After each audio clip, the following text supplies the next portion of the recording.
Well, this is another solutions video.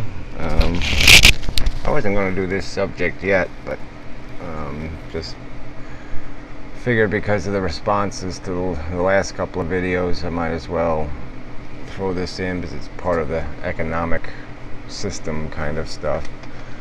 I've been really disappointed with the responses so far because they don't really have anything to do with what I'm proposing, and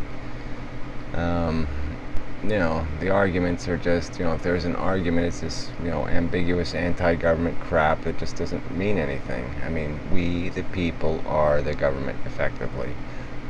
We can fix that system and make ourselves more part of that system, encourage more people to participate in the system by having a system that actually rewards people for voting by making their vote mean something. But anyway, we won't go into that. So related to the whole economic thing is people complain about taxes and this and that and all this other stuff, and then there's just this obvious thing, this thing called inheritance, right? The death tax. And it's such a sham, that the way people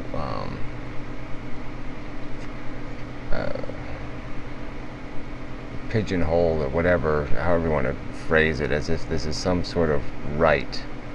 So you are going to talk and call yourself a capitalist society. You're going to talk about the importance of encouraging people to work and to do better and to do more, and then you're going to say, but 50% of the population should just inherit their money and live off of it.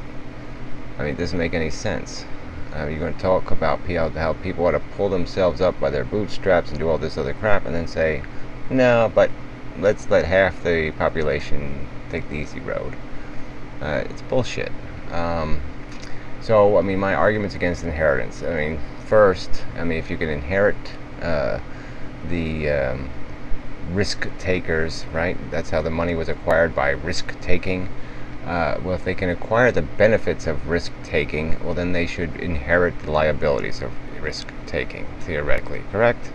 So, I mean, if a risk taker loses a ton of money, okay, then maybe his heirs should pay it back to the investors. All right, that would be fair. I mean, he's going to get, if he's going to be able to give the the grotesque profits to his heirs, then he should have, his heirs should have to, since they're getting the benefits of the lottery, they should have to pay for the ticket. And paying for the ticket would be they'd have to be responsible for the debt of the risk taking. All right, instead of giving this easy out bankruptcy bullshit, no, let's let them inherit the debt. That would be fair. Obviously, I'm satirically ridiculing the concept, and I really wouldn't advocate such a thing because I don't think a child should be responsible for the parent's debt, but at the same time I don't think a child should get a free ride either. So obviously I would limit inheritance. I mean, the $4 million that's limited to now seems plenty of money. If I was able to give a child $4 million, that seems, you should be able to make out okay on that. You should really be able to survive comfortably enough,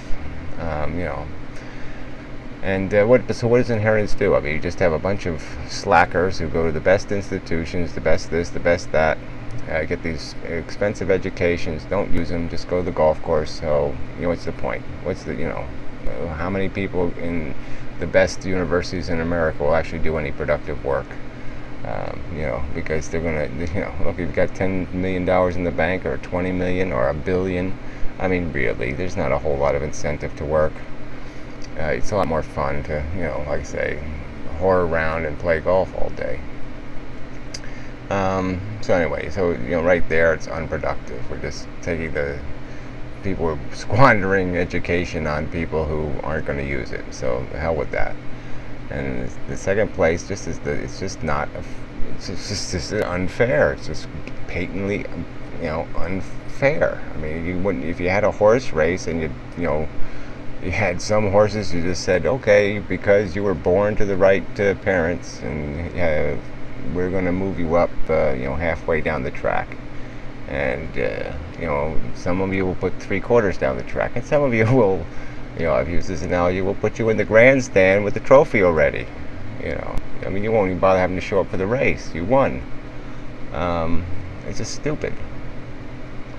And I don't know why people are so defensive of this concept. I mean, a reasonable amount of inheritance, okay, what's okay? Well, let people indulge in some nepotism. But this idea that, you know, they're the you know, of a family-owned business forever is just stupid. Why shouldn't your kids have to earn it just like the rest of us? It doesn't make any sense. And it's like this sacred cow, and people just keep buying into the bullshit. Like it is some sort of offense to oblige the sons and daughters of the rich, you know, to do what we're expecting the poor to do. I mean, here they've had all the privileges. They've had the best education, the best health care, the best, you know, nurturing life, and we're expecting more from people who have shitty parents, you know, drug addicts, live in Harlem, don't have anything, and we have these huge expectations for those people that they're going to make all these right decisions, and yet we have no expectations for the rich. It's stupid. It just stuns me that this crap, you know, that so many people will defend this nonsense. I mean, why, like I said, why even talk like capitalists when you're basically socialist, and the socialism is for the elite? Yeah, it's just, why not return to monarchy? Is that really what you want? You want to be nobles, that's right. You want your name to be in lights forever, and that your kind will always be the ruling class. I mean, it's so greedy, you know, to have that expectation.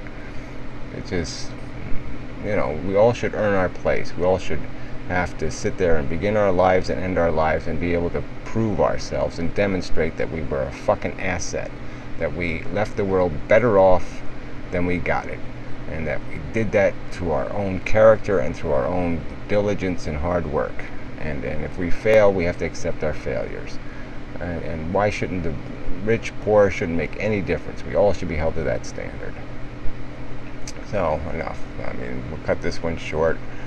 So, I mean, you know, I appreciate comments that actually argue against the subject I just brought up, not some other subject. You know, and so if you can just point out the difference between monarchy and open, unregulated inheritance, I'd appreciate hearing the distinction.